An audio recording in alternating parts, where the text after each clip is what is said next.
নমস্কার, পাকবিচিত্রায় সকলকে স্বাগত জানিয়ে আমি আজ আপনাদের ছট পুজো উপলক্ষে ঠেকুয়া রেসিপি বানিয়ে দেখাবো।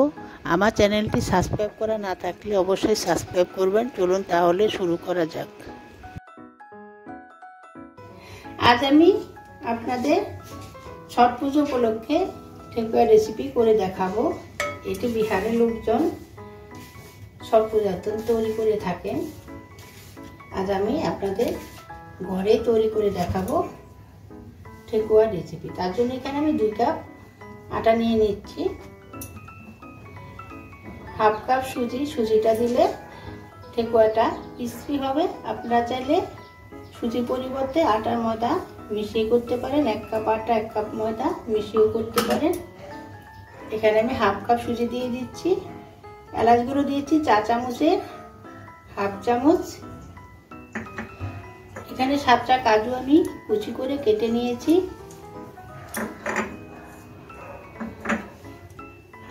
হাফ চা চামচ মুড়ি আমি হাতে ক্রাশ করে দিয়ে দিচ্ছি।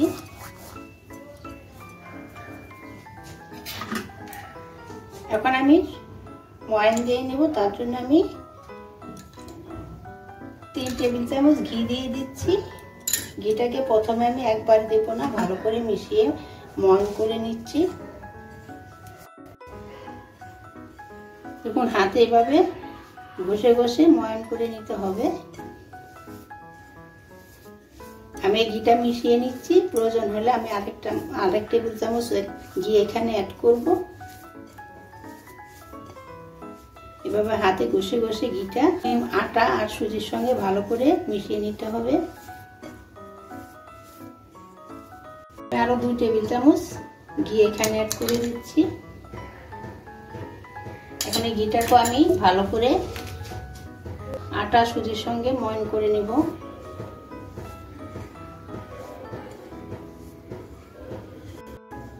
দেখুন আমার আটা সুজি ময়ান করা হয়ে গেছে।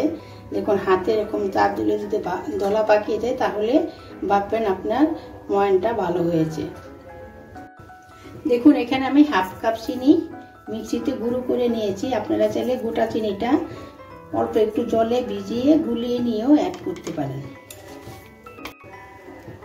এখন আমি চিনিটাকেও ময়ান দেওয়া আটা আর সুজির সঙ্গে ভালো করে মিশিয়ে নিচ্ছি।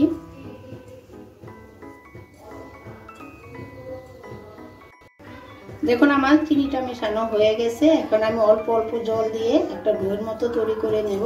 একবারে অনেকটা জল দেওয়া যাবে না, এটা জল দিয়ে নরম করে মাখা যাবে না।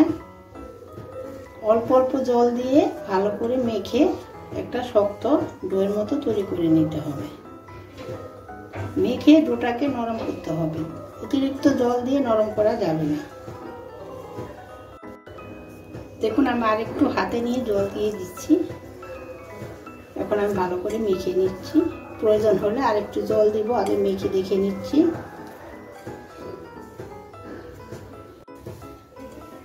দেখুন এরকম ঝুরঝুরে করে শুকনো শুকনো করে এরকম জল দিয়ে মেখে নিতে হবে। এখন এটাকে আমি ভালো করে ম্যাশ করে একটু ডোয়ের মতো তৈরি করে নিব। এখানে আমি আর জল অ্যাড করব না।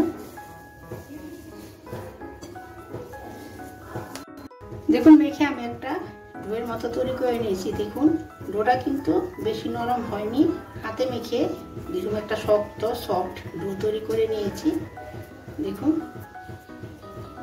দেখুন আমি এখন ঠেকুয়া শেপ দিয়ে নিব। এখানে আমি কোনো মোল্ড ব্যবহার করছি না। আমি মোল্ড ছাড়াই কিভাবে ঠেকুয়াটা তৈরি করা যায় সেটা দেখিয়ে দিচ্ছি। দেখুন আমি কিছুটা মন্ড নিয়ে নিয়েছি। এখন হাতে এরকম করে একটু ম্যাশ করে এরকম হাতে গোল করে লম্বা করে নিচ্ছি।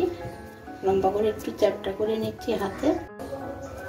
এখন আমি এই চাকু সাহায্যে শেপটা দিয়ে নিব। দেখুন আমি মোল্ড ছাড়াই আপনাদের শেপটা দিয়ে দেখিয়ে দিচ্ছি।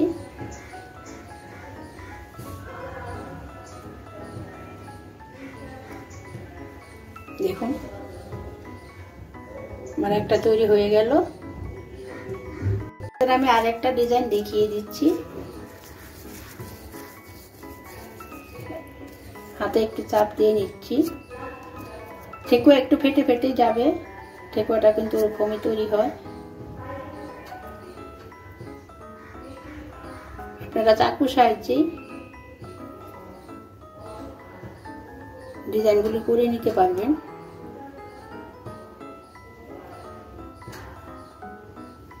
দেখুন দেখুন আমি আরেকটা বানিয়ে নিচ্ছি। এখানে ঠেকুয়ার কিন্তু কোনো সাইজ, নির্দিষ্ট কোনো সাইজ নেই। আপনারা ছোট বড় আপনাকে পছন্দ অনুযায়ী সাইজ করতে পারেন, অথবা যে কোনো ডিজাইনেরও করে নিতে পারেন। একটু লম্বা করে নিচ্ছি, এখন হাতে একটু চাপ দিয়ে নিচ্ছি। এখন ডিজাইনটা করে নিচ্ছি। দেখুন দেখতে দেখতে আমার 4টা ঠেকুয়া তৈরি হয়ে গেল।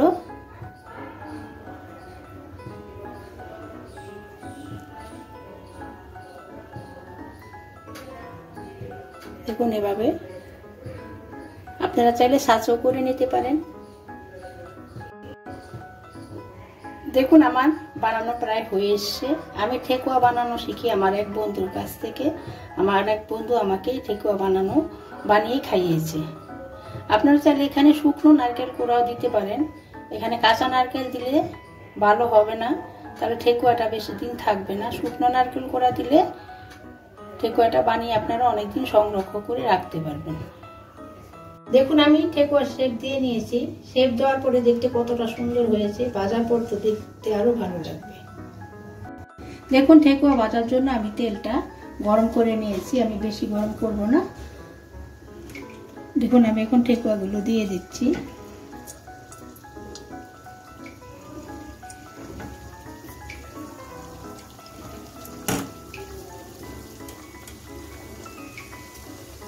গ্যাসটা লোতে রেখে ঠেকুয়াগুলো ভেজে নিতে হবে। দেখুন আমি অল্প অল্প করে ভেজে নিচ্ছি। গ্যাসটা আমি লোতে করে দিয়েছি। এক পাশ হলে আমি তারপর উল্টিয়ে দেব। দেখুন আমি এখন ঠেকুয়াগুলো উল্টিয়ে দিচ্ছি।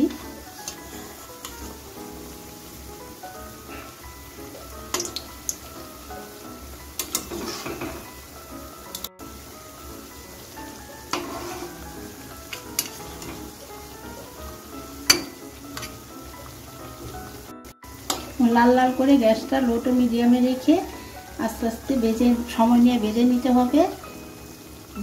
গ্যাসটা যদি বাড়িয়ে ভাজা হয় তাহলে উপরে পুড়ে যাবে, ভিতরে ভাজা হবে না। দেখুন আমার ঠেকুয়াগুলো লাল লাল করে ভেজে নিয়েছি। এখন আমি এরকম একটা ছিদ্রযুক্ত পাত্র নিয়েছি, তার মধ্যে এগুলি ছড়িয়ে দিব। ঠান্ডা হলে এগুলি অনেকটাই ক্রিস্পি বা শক্ত হয়ে যাবে। দেখুন আমি দ্বিতীয়টা দিয়ে দিয়েছি, এখন আমি ভেজে নিচ্ছি। দেখুন আমি একটা ভেঙে দেখাচ্ছি কতটা ক্রিস্পি হয়েছে। দেখুন আমার ঠেকুয়া তৈরি হয়ে গেছে আমি যেভাবে বানালাম। আপনারা সেভাবে বানিয়ে সব পূজার দিন খাবেন, দেখবেন খুব ভালো লাগে।